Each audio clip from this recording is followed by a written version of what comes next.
programmation de cette année, axée sur le corps individu et social, est portée par plus de 100 partenaires nationaux et internationaux.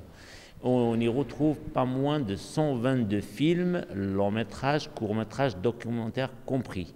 Et ce sont tous des films qui proposent, donc qui abordent chacun à sa manière la thématique du corps. En l'occurrence, par exemple, je peux citer le désir, le vieillissement, l'handicap, l'expropriation, la danse. Et donc, c'est très foisonnant comme sujet abordé. On a l'impression, quand on parle du corps, c'est très limité, mais en fait, c'est très, très vaste.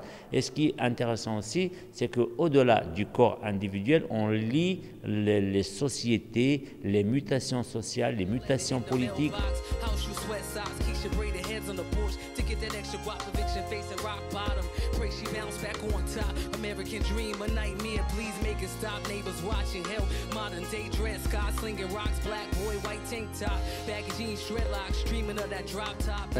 J'ai eu une invitation officielle pour venir présenter le film. Donc je débarque aujourd'hui. C'est vrai que c'est une ambiance dont je ne me suis pas très habitué, mais c'est très chouette de rencontrer des gens aussi parce que la thématique, je crois, que de cette édition, c'est-à-dire la résistance artistique, et je trouve des semblables à moi, des gens qui ont fait pas mal de choses, que ce soit en Syrie, en Égypte, et qui ont utilisé l'art comme une arme de résistance.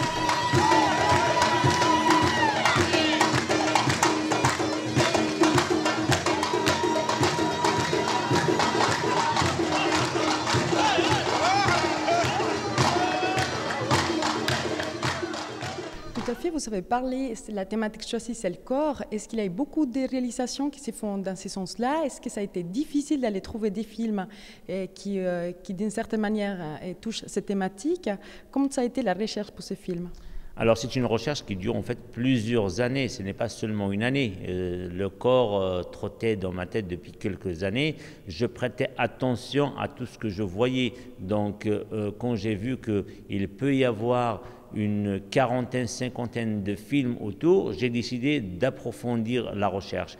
Donc il y a eu, de par l'histoire du cinéma en Orient dans sa diversité, Égypte, Algérie, Tunisie, Syrie et autres, Liban, il y a beaucoup de films qui abordent le corps. Le corps est très présent, par exemple, dans le cinéma égyptien ancien, des années 20, des années 30, 40, 60, comme cette année par exemple, on présente certains classiques il y avait des classiques, des bijoux qu'on a voulu avoir, mais c'est très difficile, ils n'existent presque pas.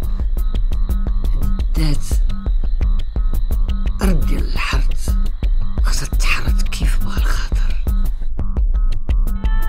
تكون عريانة لباس واحد ما يغطيها لباس وهاد الكتابة اللي بغيت. Étant donné que la thématique c'est le corps, c'est ma problématique au Maroc.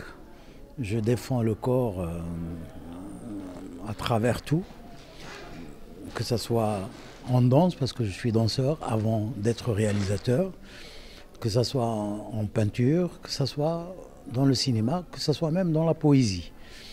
Nous avons, nos sociétés arabes, nous avons un problème avec le corps. Le corps est tabou, donc il faut un électrochoc pour pousser nos sociétés à se réconcilier avec son corps. Donc, je suis là avec un film, un long métrage, qui parle de la mémoire marocaine à travers les tatouages. Et qui dit tatouage, automatiquement dit corps, parce que le tatouage se fait sur le corps. J'ai trouvé cette astuce et le Maroc m'a suivi, malgré tout. Il m'a suivi parce que c'est un film où pour la première fois dans l'histoire du cinéma, dans le monde arabe, on voit le nu intégral de l'actrice principale, y compris des scènes d'amour.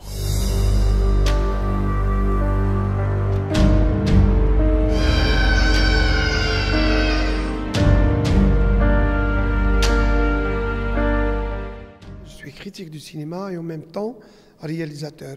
Et pour la 5e fois, je participe à ce festival, mais cette fois comme réalisateur avec un court-métrage dans la compétition officielle, le film intitulé De l'eau et du sang. الجنسي ماشي هو فقط مسألة جنسية، وكذلك استغلال النفوذ والشطط في استعمال السلطة. غتعاودي ليا كلشي. Il me harcèle, il me fait du chantage. Je viens pour cette édition pour présenter mon nouveau long métrage, Derrière les portes fermées, Behind Closed Doors. Donc c'est un film qui traite d'un sujet très sensible dans le monde arabe et en général. C'est un film qui traite du harcèlement. Alors le harcèlement est présenté dans ce film à 3 niveaux. Il y a un harcèlement verbal, un harcèlement moral et un harcèlement physique ou ce qu'on peut appeler un harcèlement sexuel. Donc dans l'absence de loi régissant on va dire ce fléau social très, on va dire, dangereux. Donc on a essayé de faire ce film pour un petit peu sensibiliser les gouvernements arabes et surtout les gouvernements au Maroc pour qu'il y ait une loi qui défend la femme contre ce fléau de harcèlement. Merci pour votre présence. Je suis heureux de vous accueillir une fois de plus ici. Les récentes productions, en effet, plusieurs réalisateurs abordent cette question.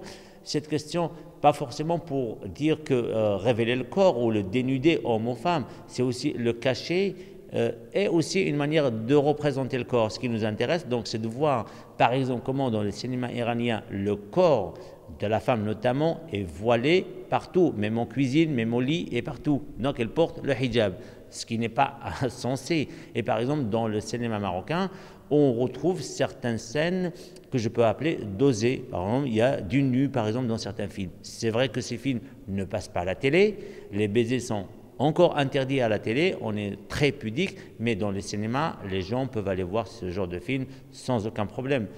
Pas tous les cinémas, certains cinémas de quartier, peut-être où il y a une très forte influence de l'islamisme, on ne risque pas de montrer ce genre de film, mais beaucoup de salles, par contre, le montrent. Donc, c'est à la fois difficile, mais en y prêtant attention, en persévérant, en fouillant bien, on trouve en effet beaucoup de films. On en a trouvé, je ne dirais pas les 122 films parlent directement du corps, mais quand même pas mal, plus de 80 films abordent d'une manière directe ou indirecte la thématique du corps.